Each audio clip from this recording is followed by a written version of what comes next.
Oi, gente. Boa tarde.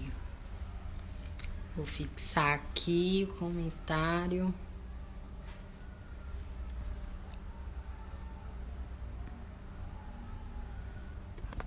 Ó, o Dudu já chegou aqui. Oi, Dudu. Sejam bem-vindos todos vocês. E Delbrando. Olha que honra, Delbrando. Que maravilha. Esse meu amigo tão plural, tão danado de bom, tão brincante, tão estudioso. Beijo pra todos. Vamos chegando aqui. Eu vou fixar a live de hoje.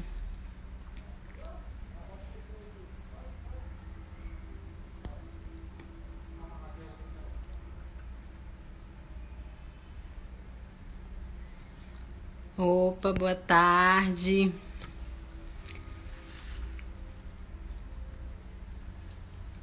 Olá, queridos. Sejam bem-vindos. Ai, pronto. Pronto. Gente, tudo bom? A gente tá esperando chegar aqui mais algumas pessoas pra gente poder começar.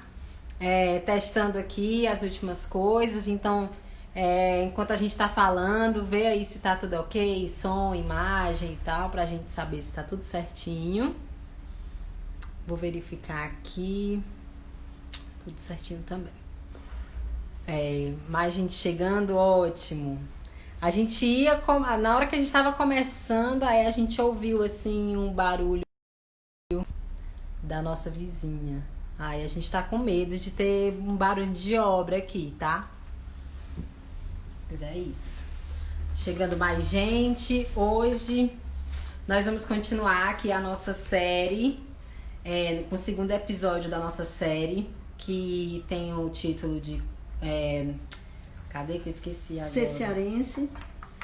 Não, esse vai, fala de hoje. O título de hoje é Ser cearense. Na verdade, a nossa intenção é promover um encontro muito mais brincante do que teórico, mas em reflexões, com esses elementos que reforçam a nossa cearensidade. O desejo é que a gente possa sair daqui atrás de muitas coisas, né? Atrás de promover outros encontros. Até que ponto nós estamos nos encontrando com esses elementos que reforçam a nossa cearensidade.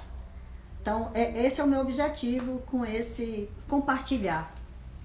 E lembrando que essa live de hoje faz parte de uma série de lives que a gente está fazendo aqui todo sábado às 4 horas da tarde.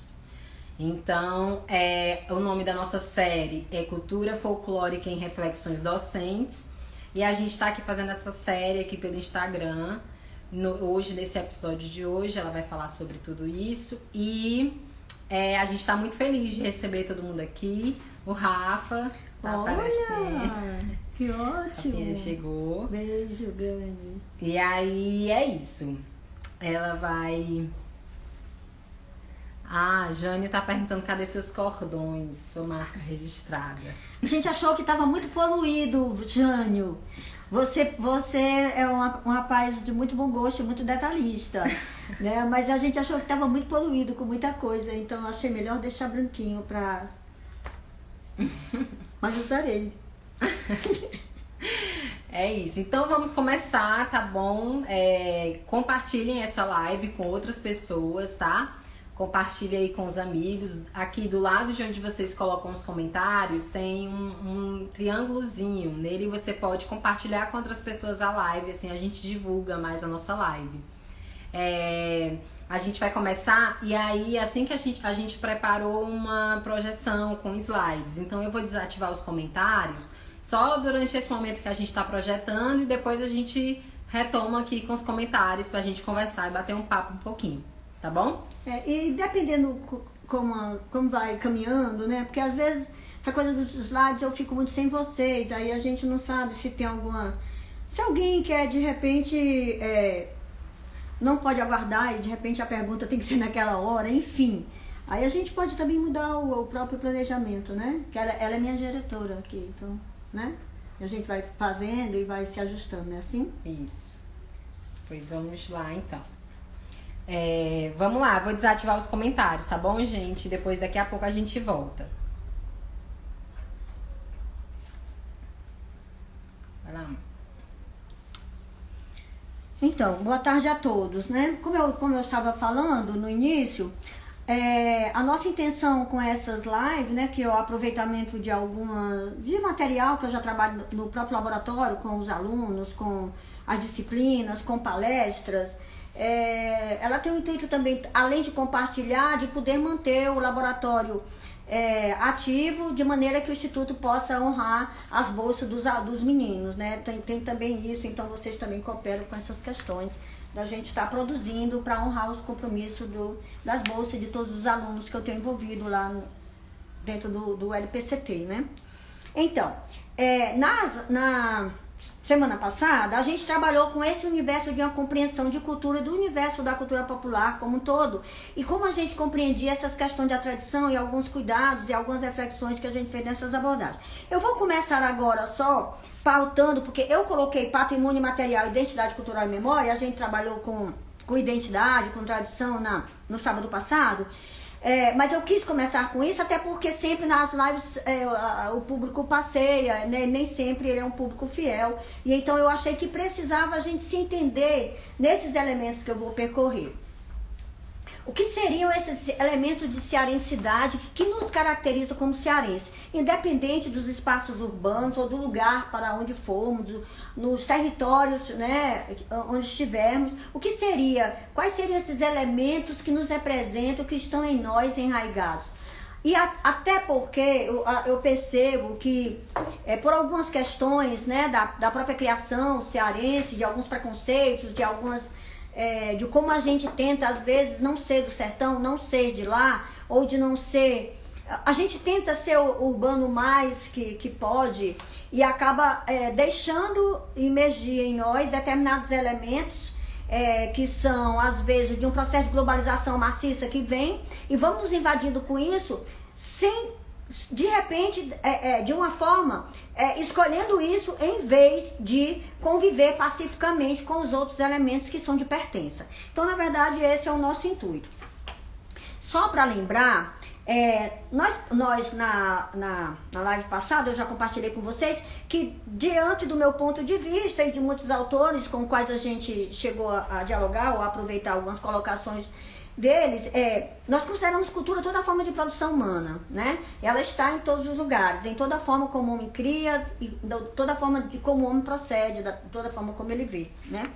Então, este ser cultural, ele está em toda parte. Quando isso se torna muito forte, ela se torna patrimônio. Aí, é isso que eu quero dizer. Os elementos de patrimônio que eu vou lidar aqui, não, diante do meu ponto de vista, eu não considero patrimônio só o que está legitimado pelo Estado. O que está legitimado pelo Estado é uma conquista a partir de luta política também, de uma infinidade, às vezes, de instituições, de pessoas, de estudiosos, e também de um olhar, né, para essas expressões, lugares e coisas. Entretanto, a máquina do Estado, eu tenho visto que ela não caminha tão rapidamente quanto a gente gostaria para definir essas questões do que seria patrimônio ou não, nessa questão do que poderia viabilizar a proteção. Então, eu vou trabalhar com o patrimônio diante do meu ponto de vista, diante dessa menina sertaneja, diante de uma família do interior do Ceará e diante desse universo que nos cerca a partir das leituras e de convivência de vários companheiros que também escrevem sobre a questão de expressões tradicionais do Ceará. Então, é nesse universo do patrimônio que eu vou caminhar, tá certo? Algumas desses encontros serão legitimados pelo Estado e outros não. Isso não significa que ela também não seja patrimônio. Então, para começar, só como lembrete, né? Eu vou lembrar que nós temos, desde 1988, uma lei, né, que legitima essas questões dos saberes e fazeres, os modos de criar, tanto dessa questão tradicional, como também as criações científicas e tecnológicas, as obras, objetos, documentos, edificações, os espaços, as manifestações artísticas, os conjuntos urbanos, os sítios, as questões paisagísticas, né? Então, todo esse universo de conhecimento que se refere à criação humana, quanto ao universo ecológico e científico, está dentro desse universo do que a gente pode configurar, pode constatar, pode legitimar como patrimônio legal de cada povo. É importante a gente ver que dentro disso deve estar a espontaneidade de sua criação, quer dizer, algo que foi legitimado e resolvido ficar naquela comunidade a partir do povo que lá mora. Ele não é institucionalizado de cima para baixo, ou seja, já teve nós tivemos aí até pouco tempo atrás, determinadas, inclusive no Rio de Janeiro, isso ocorreu, que era os deputados tentando legitimar o que seria patrimônio, né, legitimar algumas questões lá como patrimônio de cima para baixo. Então essas questões, a gente precisa chamar a atenção que a legitimação do patrimônio parte exatamente de como a comunidade o entende como seu, como aquilo sendo um elemento de pertença. O contexto social e cultural da sua criação, os métodos de transmissão que geralmente são de forma oral, mesmo que ele seja legitimado como cordel, porque a sua forma de fazer é oral, né? A transmissão de geração em geração, isso significa que um patrimônio não pode surgir hoje. Hoje eu tenho um patrimônio que eu criei hoje, né?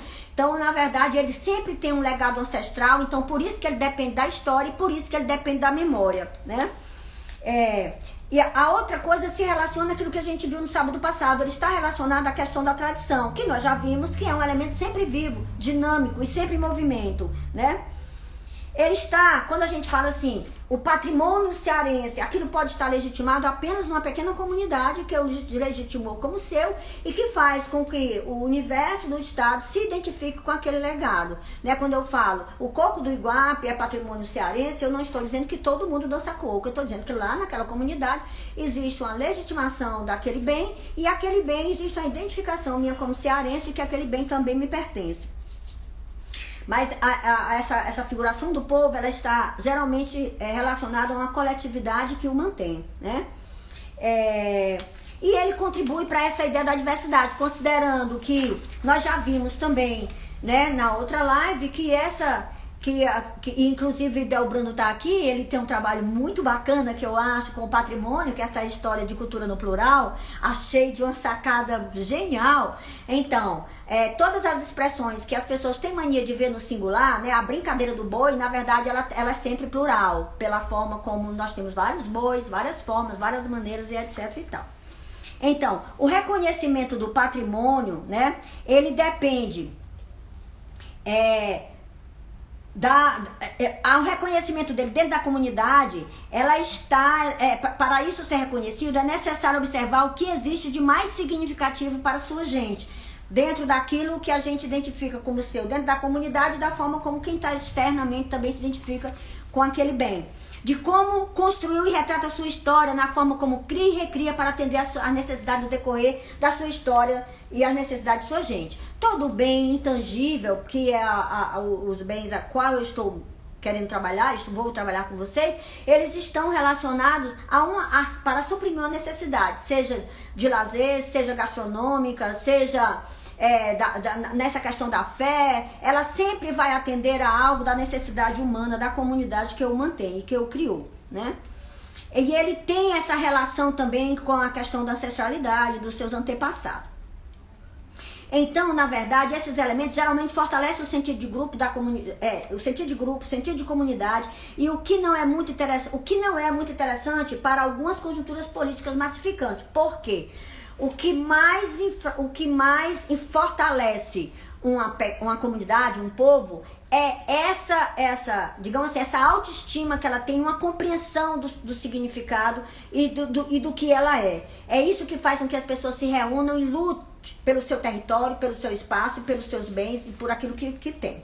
Então, por conta disso é que nós iremos caminhar na busca dessa cearensidade, que tem a ver com o que a gente se identifica, né, com o elemento de identidade cultural e memória, e que vai exatamente garantir o que a gente poderia chamar de cearensidade, né? Seria essa constatação dos valores, dos costumes espontâneos da comunidade, como suas festas, crenças. Eu não gosto desse termo crença, mas lá na frente eu vou compartilhar isso com vocês.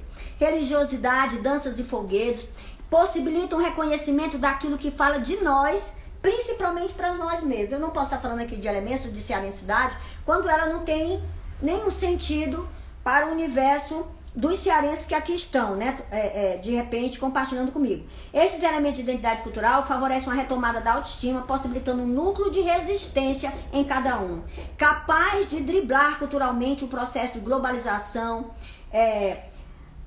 que tenta fazer do mundo uma nação única e igual e que só serve a quem tem o maior poder aquisitivo. Como povo nordestino que somos, é importante conhecermos as especificidades que englobam a nossa cearensidade. Então é essa imersão que a gente vai tentar fazer aqui. É importante a gente ver que para poder a gente localizar esses elementos de cearensidade, há uma necessidade da gente estar sempre caminhando nessa questão da memória, dentro do que eu lembro, dentro do que a minha família lembra, dentro do que meus ancestrais lembram. Então, uma família, às vezes a gente tem uma dificuldade muito grande em reconhecer esses elementos, porque a família, às vezes, tem uma dificuldade nessas comunicações, né? nessas falas coletivas do que é de ordem familiar. E aí é que está o nosso jogo. Até que ponto esses elementos que estão aqui estão convivendo com você nesse universo contemporâneo de maneira que os filhos dos seus filhos possam também contar para os seus, né? Então, é nesse universo da memória, né, que eu escolhi aqui legal nos apresentar a memória como uma tentativa de imortalização do vivido ou do estabelecimento de vínculos com o passado, né? Então, por exemplo, minha mãe tinha uma música que minha mãe sempre cantava quando ela estava lavando roupa. Vocês devem conhecer porque ela é um samba bastante conhecido. Eu vou pra Maracangalha, eu vou com chapéu de palha, eu vou. Se a Nália não quiser ir, eu vou só sem a Nália, mas eu vou. Isso sempre ficou cristalizado em mim. Pra mim é o maior sentido que eu tenho de determinação, de empreendedorismo, né? Você vê uma música, um samba tradicional, um samba popular da nossa música importante, mas que pra mim ela foi criando pela figura que sempre cantava para mim.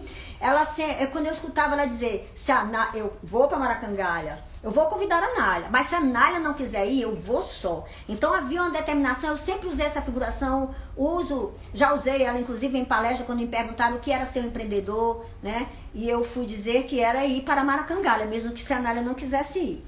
Então, esses vínculos que nos reportam ao passado que dão sentido em casa. Então, meu pai adorava samba, era sanfoneiro, como eu já falei, que em outras lives, adorava chorinho, sambas e forró. Então, esse universo que está comigo nesse legado tem a ver com essa relação com ele.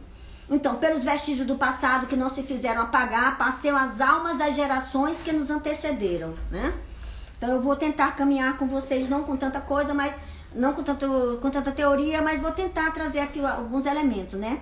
Para que vocês vejam o patrimônio, os elementos de identidade cultural que pode reforçar e são reforçados pela memória e que vocês podem compartilhar com outros e que podem também promover encontro. Vamos ver aqui para a Patativa do Assaré o que seria para a Patativa, o que seria esse ser cearense? O que seria esse ser cearense? Quando ele diz: eu sou de uma terra onde o povo padece, mas não esmorece e procura vencer. Da terra em que a linda cabocla, de riso na boca, zomba do sofrer. Não nego meu sangue, não nego meu nome. Olho para a fome e pergunto o que há. Eu sou brasileiro, filho do Nordeste. Quando você observa esse poema do Patativa, você vai encontrando, ele é enorme, mas você vai encontrando aí, nessa afirmação que ele faz. Patativa viu o cearense dentro desse complexo do brasileiro, dentro da sua nação nordestina, mas principalmente como alguém que se reinventa também no sabor de ser feliz. Quando ele diz, quando ele fala do riso da cabocla, quando ele fala, eu olho para a fome e pergunto o que há, eu sou brasileiro. Então assim, não tô preocupado com você, eu vou dar um jeito nisso aqui. Então, para a Patativa do Assaré, essa visão do ser cearense, ele era, antes de tudo, um homem forte, um homem aguerrido, um homem que estava pronto para lutar contra todas as intempéries da vida e sempre se juntando à sua folia. O que nós vamos também encontrar, né, quando eu vou pegar aqui o exemplo de Humberto Teixeira, né, que todo mundo conhece como o universo do Luiz Gonzaga. Eu vou só pedir para Assis, eu deixei o material que eu estava juntando aqui para eu cantar mais coisa com eles, no meu computador, pede só lá para imprimir, traz, tem assim, exemplos para usar e tal. É só para refrescar a memória já já.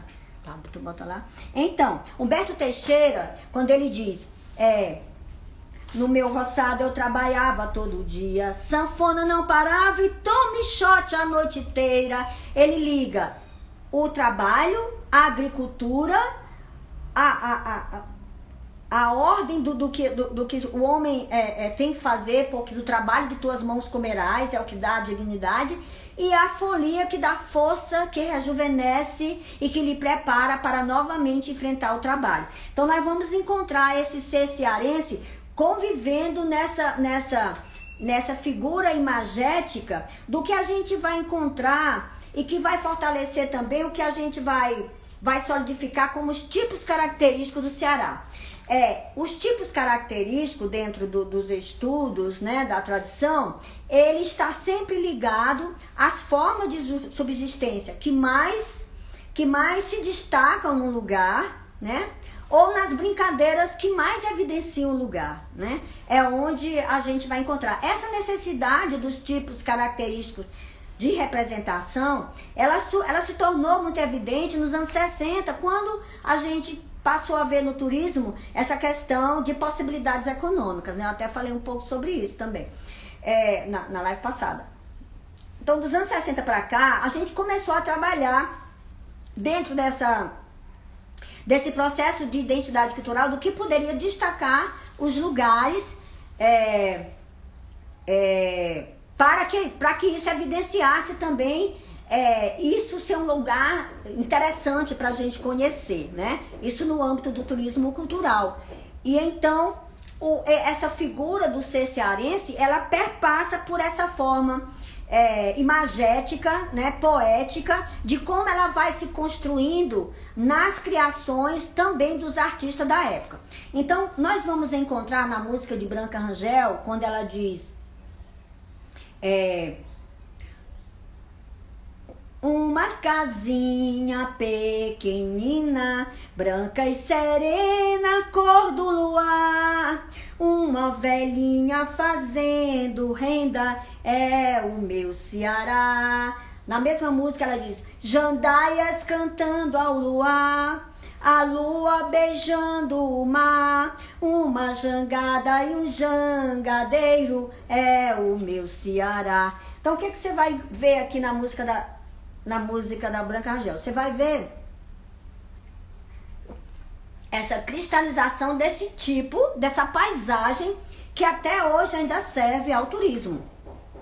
Essa figura do tipo o pescador, o jangadeiro, que se cristaliza, e nessa paisagem, né, que serve de certa forma de patrimônio, porque nos revela lá fora.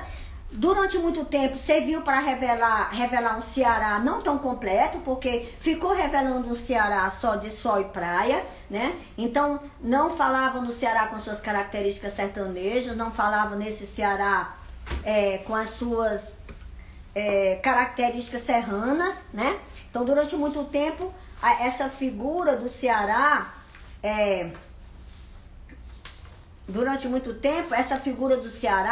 ficou de certa forma truncada, porque nós ficamos ali trabalhando só com a questão do litoral, né? Então nós vamos ver também essa figuração do ser cearense. Deixa eu ver que eu vi mais algumas coisas aqui. Por exemplo, Humberto Teixeira e Carlos Barroso, por volta desse mesmo tempo, anos 60, 40, 60, né? 70, quando o turismo vai se solidificar, né, como um espaço, os lugares do Nordeste vão se solidificar como um lugar para a gente poder conhecer, né? E aí, Humberto Teixeira e Carlos Barroso vai evidenciar na música do Quatro Asas e um Coringa, em 1961, ele evidencia a outra figura que se tornaria nesse tipo característico nosso, que seria o vaqueiro, que é o vaqueiro, né? Quando ele diz, roupa de couro, chapéu de couro, eita vaqueiro do meu sertão, que vara o mato lá do cercado alto, tão cercado como seu coração. Roupa de couro, chapéu de couro, eita, vaqueiro do meu sertão. E aí eles fazem uma letra belíssima falando sobre o saber fazer do vaqueiro, né? A peleja do vaqueiro, né? A lida do vaqueiro, né? É Vaqueiro do Ceará, era essa música, vocês encontram ela cantada pelo Quatro Asas um Coringa na internet. Então, nós vamos encontrar esse ser cearense perpassa por essa representação desses tipos característicos, né? A rendeira, o pescador e o vaqueiro. E nós vamos consolidar também na obra de Luiz Gonzaga, aliás, de Humberto Teixeira, cearense de Iguatu, e que foi consolidada através do cantar de Luiz Gonzaga, né? Eles foram parceiros. Essa vida ligada ao campo, à agronomia, ao homem que planta, aos costumes sertanejos de quem trabalha com a agricultura. E aí a gente vai solidificar essa figuração dos tipos característicos.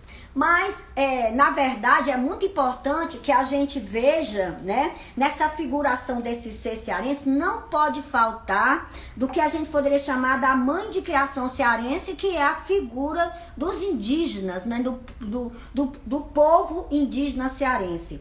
E daí, é claro que isso vai perpassar para o outro de início através da obra de José de Alencar, né? Isso passa a ser conhecido muito mais pela obra de Alencar do que pelas verdades das comunidades que durante muito tempo cá estiveram e que hoje elas falam de si, estão na luta pelo seu território e que faz parte desse universo cearense, porque nós, né, nós parentes, eu acho que nós devemos nos considerar parentes, pois mesmo não sendo índios, sendo considerado o povo não índio, somos deles descendentes. Assim, esta cearensidade perpassa por se sentir indígena também nos diversos fazeres que temos e que para nós foi repassado por todos os antepassados e pelo povo que ainda se mantém aqui, do povo Tapeba, Tremembé, Pitaguari, Genipapo, Canindé, o povo Canindé, os Potiguaras, o povo Tabajara, o povo Calabaça, Cariri, o povo Anassé, o povo Gavião, o povo Tubiba, Tapuia e o Tapuba, Cariri, né? Então, essa figuração talvez a primeira, esse ser cearense, ele está nesses territórios com o qual eu dialogo aí para vocês, né? E aí, agora, eu queria também dizer que que este ser cearense está também na forma como a gente fala, como a gente se projeta, a partir desse nosso jeito de recriar as próprias palavras e as novas maneiras de se conduzir de um jeito que só a gente entende, né? Então, aí nós daria um universo de uma vida inteira só pra gente ver esses encontros que a gente tem no nosso jeito de falar, né? Por isso é que eu vivo cobrando que a gente não deve permitir que os supermercados que vêm para cá coloque os nomes das nossas coisas com o nome deles. A gente deve dizer lá, senhor, bote girimum naquele negócio ali, que aqui a gente chama girimum. Porque isso se chama autoafirmação. Quem quer ganhar dinheiro na nossa terra, tem que ganhar dinheiro favorecendo principalmente os cearenses. E quem tem que dizer isso para quem vem para cá são os cearenses. Porque na hora em que a gente fica metido a besta, querendo curtir tudo que vem de fora, para se fazer de gringo, nós nos permitimos invadir, vamos nos deixando levar e ficamos sem poder dizer nada no dia que a gente quer fazer alguma coisa. Então, Arengá, Avexado, Bandicuia, Galalau, Gastura, Letreca, Lundu, Lesado, Requenguela, Magote. Quantos desses nomes que estão aqui, quantas dessas expressões você não identifica e não sabe o que é? Você precisa se encontrar com o seu cearenseis, porque antes de qualquer outra coisa, de qualquer língua, de qualquer idioma, você principalmente tem que falar o que fala a sua tribo, e a sua tribo é cearenseis. Outro elemento de cearensidade são as festas populares. E aí vamos conversar um pouco sobre essa questão das festas populares. As festas populares não são as festas que de repente são criadas pelo governo. Assim, por exemplo, as festas que vêm... Você resolve, amanhã vai ter uma festa no aterro da Praia de Iracema. Então essa é uma festa popular. É uma festa que vai ter características populares porque vai ser tudo de graça, vai estar tudo aberto e tal. E não tem nenhum pecado fazer isso. Eu só quero dizer para vocês que no meu ponto de vista, dentro do que a gente está trabalhando, se nós estamos trabalhando na área do patrimônio, nós vamos chamar de festa popular aquela festa que, independente do poder lhe dar apoio, ela vai continuar sendo feita, independente dela ter apoio ou não. Claro que a festa, quando uma festa popular recebe um apoio governamental, recebe uma política pública, ela se estrutura melhor para poder receber o turista e poder com isso também ser um viés econômico, também poder favorecer ao seu lugar, às suas pessoas, ao universo dos cearenses, né? Então essa diferença que nós precisamos fazer, né? Por exemplo, é importante fazer uma festa no aterro que só traga artista de fora?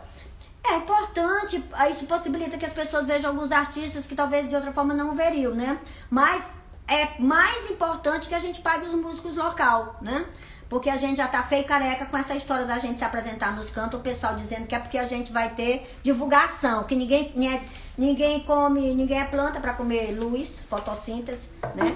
Então, na verdade, a gente necessita entender sempre o artista, ou artista tradicional, ou artista popular, como um profissional que estará ali, que se o seu trabalho fosse utilizado no âmbito do turismo, ele também deveria receber. Então, as festas populares são essas festas que eu vou destacar para vocês que tem essa estrutura. Ela primeiro passou a existir, a fundação dela, a fundamentação dela é a comunidade, é a raiz popular. Aí algumas são aproveitadas no âmbito do governo e outras não.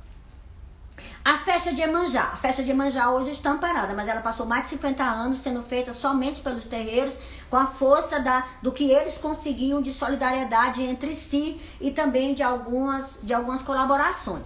A festa de Iemanjá hoje é patrimônio da nossa cidade, Fortaleza.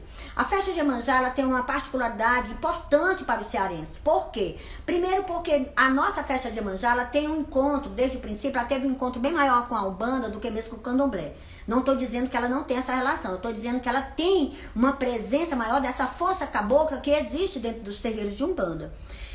E ela vai demarcar um espaço de Iemanjá que não é a festa que todo mundo faz, a festa do dia 2 de fevereiro. Ela vai demarcar um espaço para a gente festejar Iemanjá no momento em que o Brasil nenhum festeja, que é 15 de agosto. Então, ela tanto é importante para todos os filhos de terreiro, os filhos de santo, né, e tudo mais, os praticantes, como também ela é importante para aqueles adeptos de outros lugares que querem vir ao Ceará e que podem estar aqui para festejar Iemanjá no mês de agosto, já que nesse período ela não é festejada em lugar nenhum, né?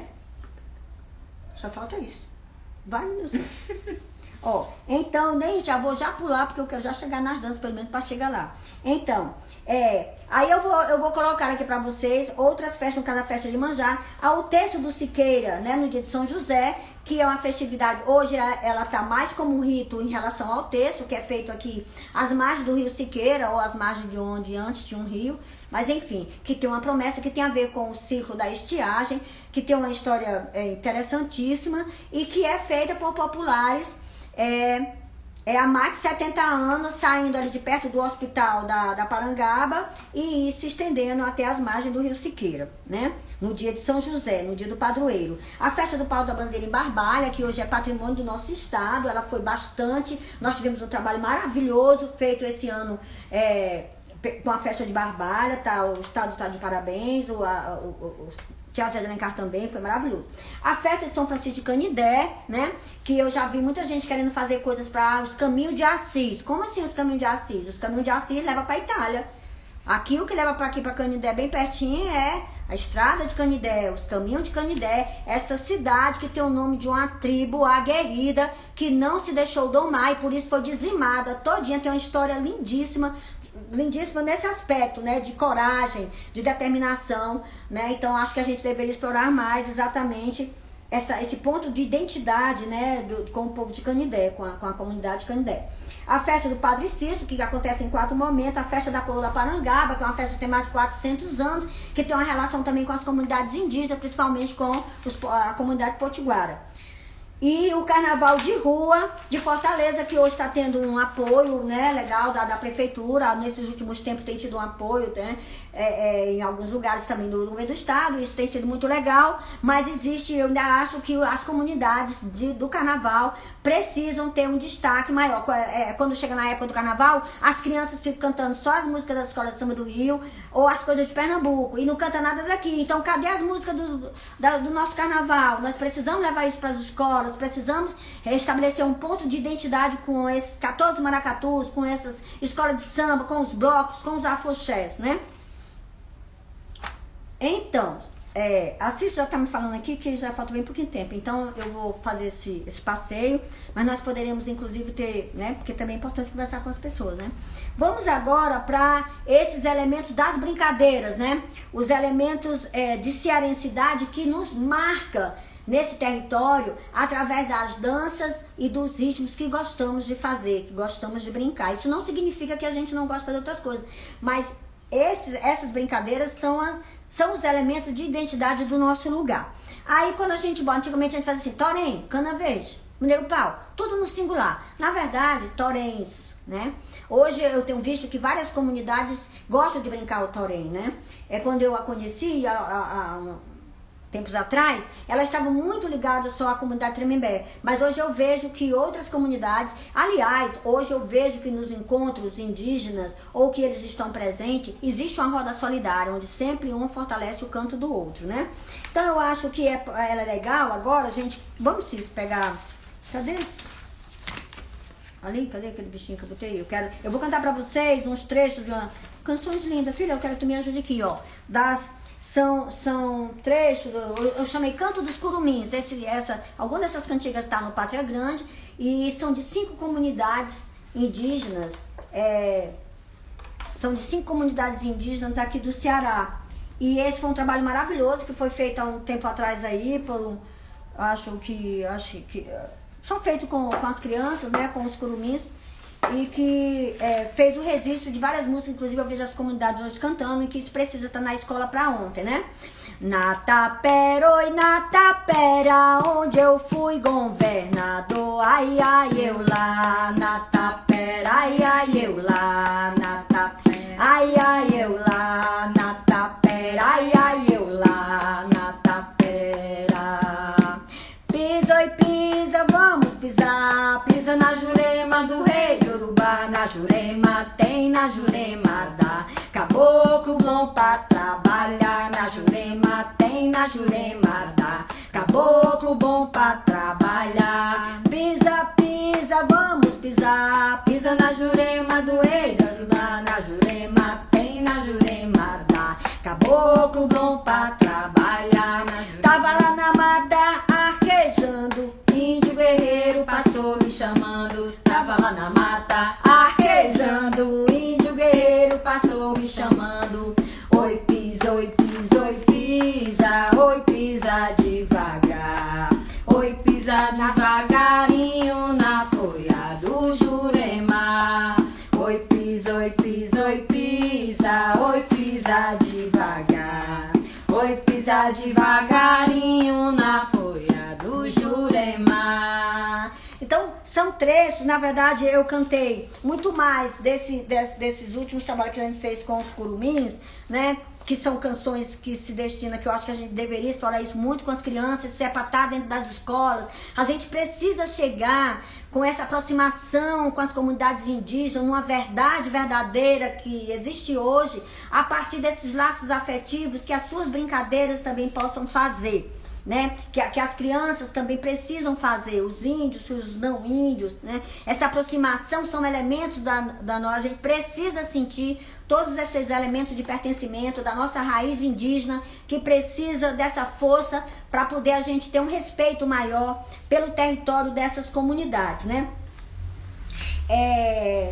Eu vou só cantar um trechinho do Torém, porque só um trechinho aqui, deixa eu ver o que é que a gente puxa aqui.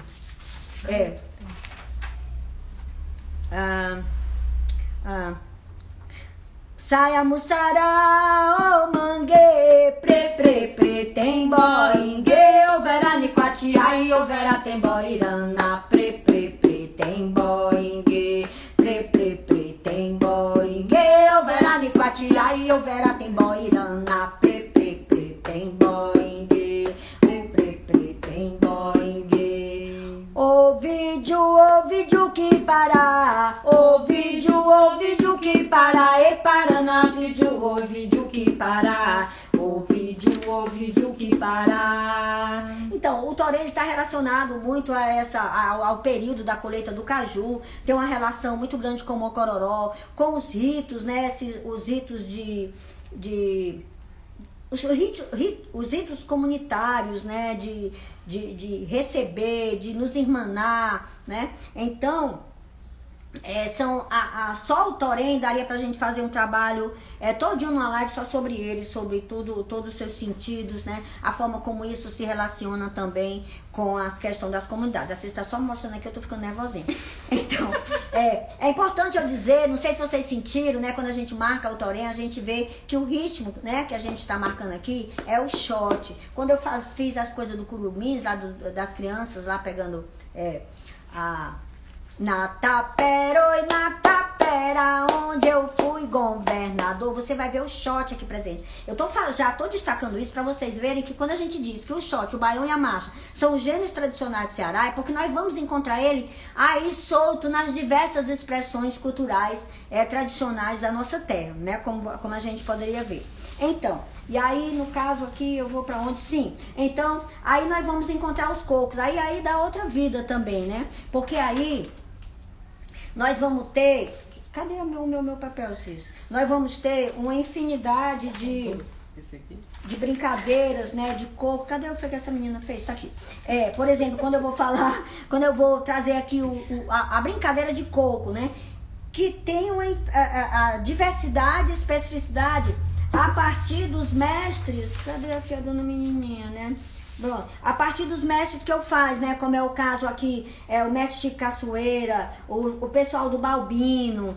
Nós vamos nos encontrar também, até pouco tempo, uma boa parte dos cocos que a gente dança, a gente pegou primeiro no Mucuripe, na década de 90, né? Logo, final da década de 80 para a década de 90, quando o Mucuripe tinha ainda a sua brincadeira de fandango, a sua cana verde com a dona Gerta e as brincadeiras de coco, né? E nós vamos ter também as brincadeiras de coco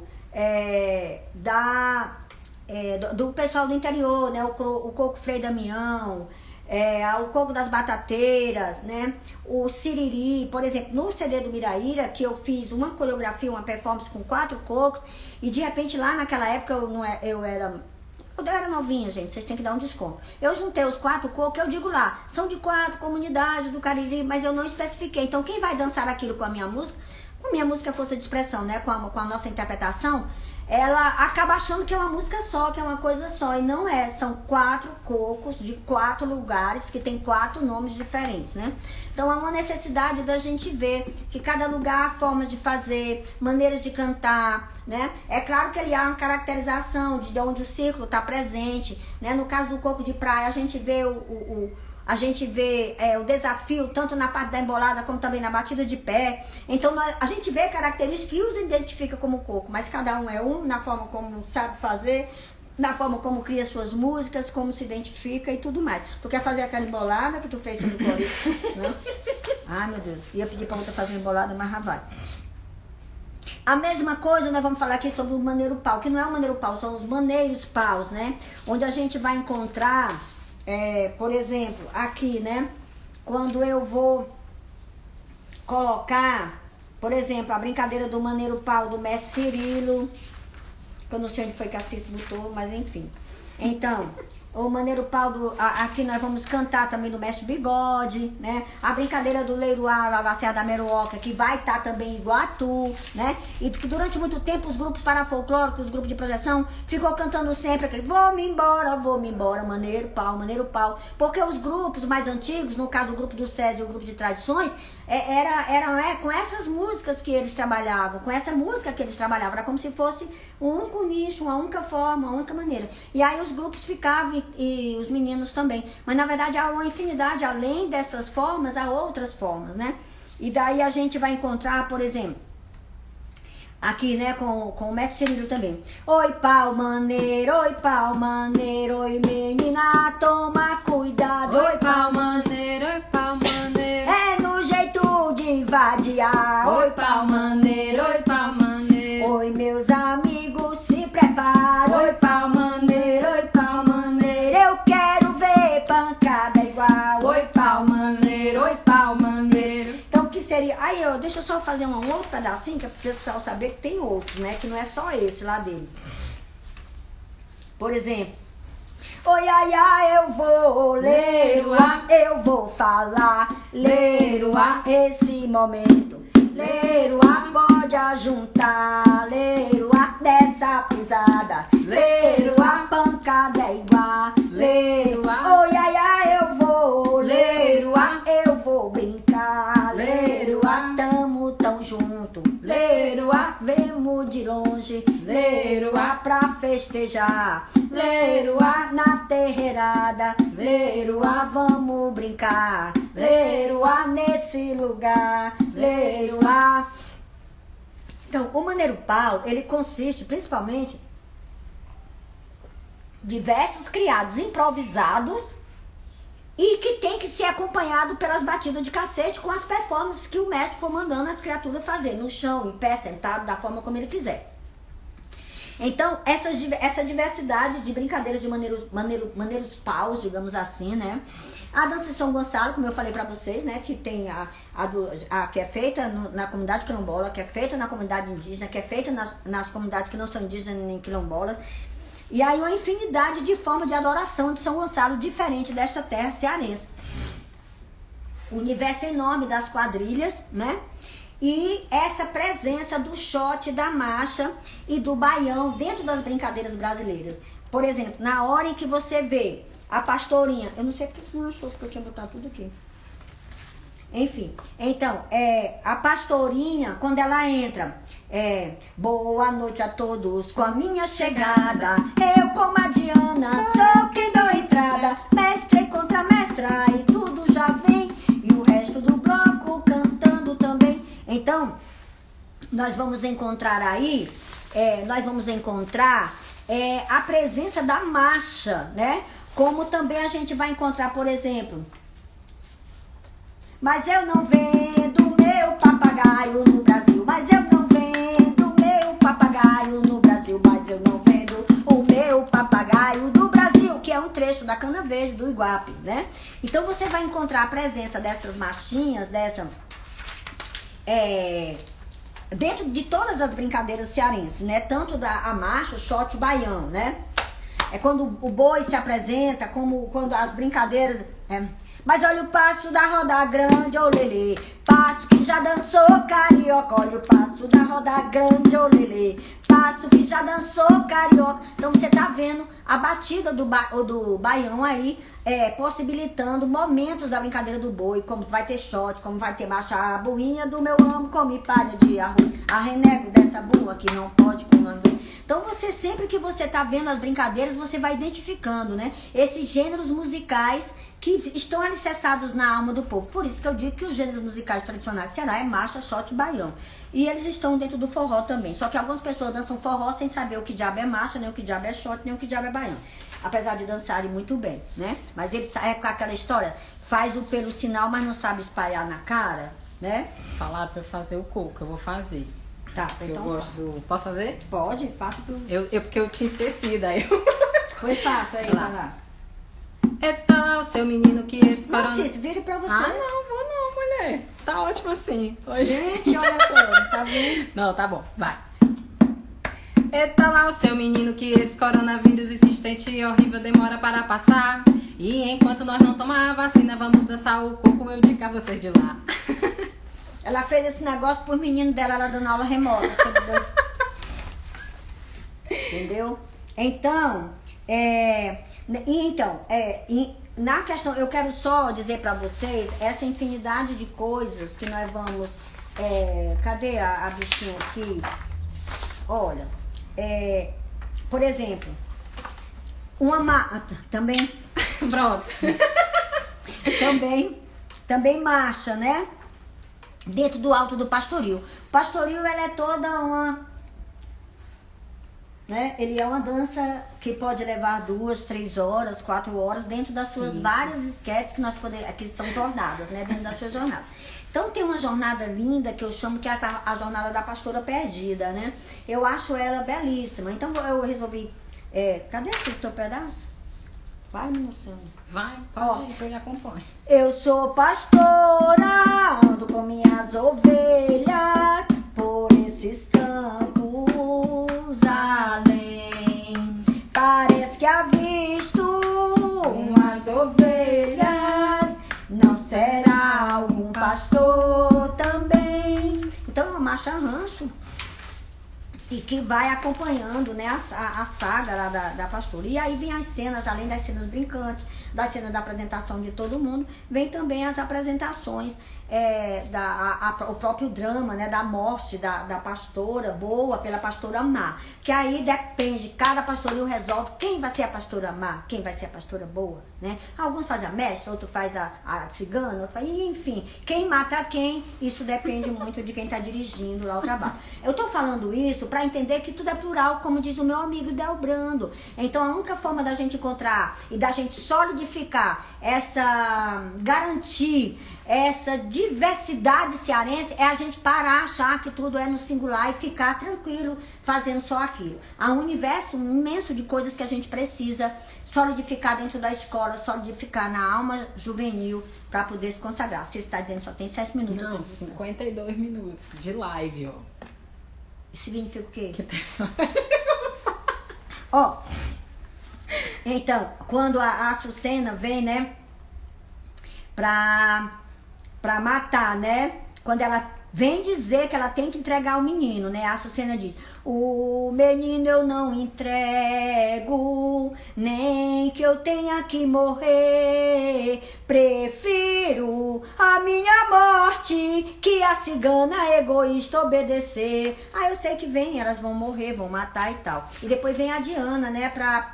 Companheiras, botem luto, que a nossa mestra morreu. Enquanto ela foi viva, a maldade egoísta não venceu. Então, assim, há uma infinidade de coisas pra gente poder cantar e fazer nessa época natalina, como também nos outros ciclos, que são de característica cearense. E pra isso a gente não precisa estar copiando o pastoril de Pernambuco. Eu vou verificar, quando eu vou assistir a mostra Natal, eu fico incomodada porque eu vejo que alguns grupos pegam algumas gravações que são bastante conhecidas, que são pernambucanas, né? De pastoris, né? Canara, Azul, sei lá. E aí vai pro Natal fazendo para uma política pública que o Ceará faz, né? Coloca lá para incentivar o patrimônio cearense, e a pessoa tá cantando elementos da música pernambucana. Então eu tô dizendo que é por preguiça de pesquisar o material ancestral da sua comunidade, do seu território, do seu lugar cearense, né? Então, é muito importante que a gente veja que há essas diversas formas, né? Eu só falei aqui, passando no bua, meu boi, no pastoril, no reizado, porque eu tô falando dos elementos. Eu acredito que vai ser legal a gente depois pensar em algo só pra fazer com as danças, mas enfim, vamos lá. E também o fandango, que eu continuo colocando no plural, porque nós temos elementos, legado ancestral do Mucuripe, temos legado ancestral de Iguatu, de Aracati, que podem fazer com que essas danças venham a dançar primeiro, nem que seja como forma de memória corporal, tá? E aí nós vamos ter também como folias, brincadeiras e torneios, a tiração de reis, né? Que a gente começa a chamar de folia só porque em Minas Gerais é folia, só porque no Sudeste é folia. Não, aqui a gente tira reis, gosta de tirar reizado, né? E sai pedindo, né, aqueles donativos e tal, de porta em porta, né? A própria vaquejada, a vaquejada que eu falo aqui é as pegas de boi do sertão, não é essa vaquejada que vem agora profissional com uma caracterização de uma figura de um vaqueiro que não é a nossa, né? Que é um vaqueiro mais do centro-oeste. Tô falando de outra coisa. A queima de Judas, aqui a gente costuma mais trabalhar com queima de Judas, a gente toca logo fogo. Esse negócio de malhar é mais lá do sudeste, eles jogam pedra, jogam pau. Aqui a gente resolve logo a questão, toca logo fogo. Resolveu, né? Então, o boneco cearense, o boneco do Judas, a brincadeira de Judas, a gente costuma mesmo trabalhar a queima. Aí tem vários elementos dentro da própria brincadeira, o forró, essa questão do testamento, né, que a gente faz, que só serve pra comunidade, que só todo mundo sabe e tal. O Casimiro Coco, que só isso já dá uma vida. A brincadeira de boneco, né? Que o Casimiro Coco é reivindicação política. Ele é afirmação, ele é diversão. O Casimiro Coco é toda uma vida dentro da cearensidade, dentro do universo do teatro popular. Foi a primeira forma de teatro com a qual eu me encontrei na minha vida, foi com a brincadeira de boneco. E aí, além, nós temos outros elementos de cearensidade, como a cantoria de viola, que é outro mundo, com suas mais de 40 formas de cantoria. Tô indo, né? Só pra dizer que eu não terminei. Os aboios, né? Que aí nós temos uma diversidade, mas é um aboio diferenciado do que acontece do aboio do centro-oeste, então muito peculiar aqui nossa, né? As emboladas, que são formas de você estar aproveitando a mesma linha musical com muitas palavras, né? Aqui a Cici fez um. Os acalantos são as cantigas de niná. Quais são as cantigas de niná que você canta para suas criaturinhas pequenas, né? Nós precisamos retomar essa questão dos acalantos nossos aqui, os pregões, né? Vai passando o sorveteiro, traga a vasilha. Agora ele já passa aqui e diz assim, vai passando o sorveteiro. Já temos a vasilha, né? Então, vai panela, borracha de pressão, vai fogão a gás, né? Essas maneiras como os vendedores criam para poder chamar atenção dentro da sua feira, dentro das suas formas de vender suas mercadorias, né? As diversas cantigas de roda, que eu separei um monte de coisa aqui para cantar para vocês, mas não vamos cantar nenhuma. As cantigas de cego, né? Quanta coisa não temos aí lá em Juazeiro, né?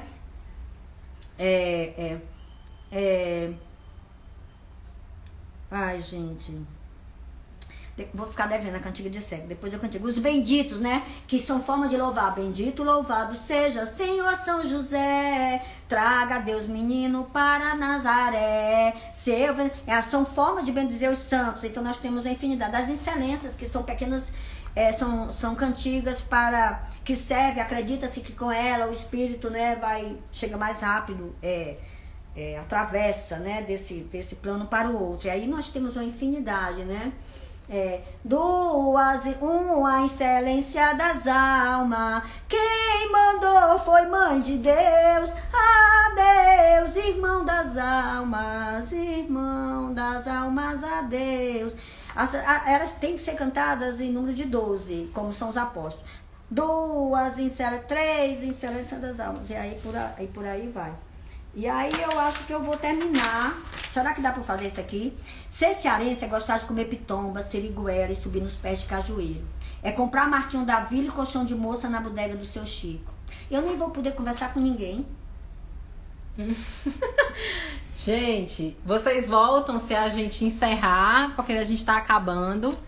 E aí a gente encerra e volta de novo, pode ser? Porque tem 1 minuto só pra acabar a live e não vai dar pra gente finalizar, tá? Então é isso. Eu vou encerrar aqui. Obrigada a todo mundo que acompanhou até aqui. E a gente vai começar a outra, não, tá bom? Pelo menos só pra concluir, Sim, falar um pouco com eles, né? Não que vai ser uma live inteira, mas a gente podia só pelo menos fazer um fechamento. Sim. Aí temos aqui muita gente que chegou, muita gente. Obrigada, gente, todo mundo. A Gracinha tá aqui. Parece as renovações lá de Barbalho. Pois eu vou fechar aqui e vou retornar, tá bom? Até já! Só pra gente fazer um bate-papo também.